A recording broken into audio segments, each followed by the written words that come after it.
Padma Vibhushan megastar Chiranjeevi గారు జనసేనాని పవన్ కళ్యాణ్ గారిని అఫీషియల్గా సపోర్ట్ చేస్తూ వీడియో రిలీజ్ చేయడంతో జగన్ రెడ్డికి కాళ్ళు చేతులు ఆడడం లేదు, షేక్ అయిపోతున్నాయి. స్లాష్ మొల్లో పడ్డ ఏగలా గిలగలగిలగలా కొట్టేసుకుంటున్నాడు. పోనీ ఇంట్లో తనని ఓదార్చేవాళ్ళు ఎవరైనా ఉన్నారా అంటే తల్లినేమో యుఎస్ తరిమేశాడనే టాక్ వినబడుతోంది. చెల్లేమో అన్న నైజం తెలుసుకుని బయటకు వచ్చి బండ బూతులు తిడుతున్నారు. ఇక భార్య మొగుడి తేడా క్యారెక్టర్ వల్ల డిప్రెషన్తో బాధపడుతున్నారు. కాగా ఇంట్లో లేడీస్ నుంచి ఇంత దారుణమైన పరాభవాన్ని ఎదుర్కొంటున్న జగన్ రెడ్డి చిరంజీవి గారిని ఎలా ఎదుర్కోవాలో తెలియక ఎన్నో పిచ్చి పిచ్చి పనులు చేస్తున్నాడు. కొంతమంది పిచ్చోళ్లతో చిరంజీవి గారిని తిట్టిస్తున్నాడు. ఆ పిచ్చి వాళ్ళలో పూజకు పనికిరాని పువ్వు, పుచ్చిపోయిన పువ్వు కూడా ఉంది.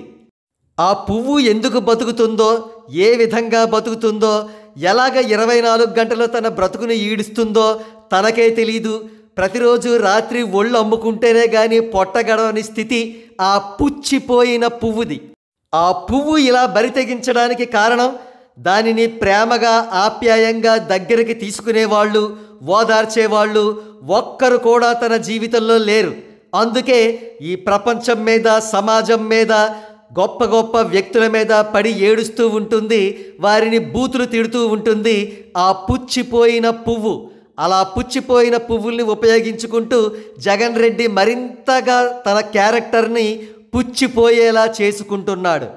ఈ వ్యవహారం అంతా ఎలా కనబడుతోందంటే శిశుపాలుడు 99 తప్పులు చేసిన తర్వాత 100వ తప్పుకి వాడి శిరస్సుని శ్రీకృష్ణ పరమాత్ముడు ఎగరగొట్టినట్టుగా అనిపిస్తోంది. మరి జూన్ 4వ తేదీన అటువంటి సంఘటనే మరొకటి జరగబోతోందా? వేచి చూద్దాం.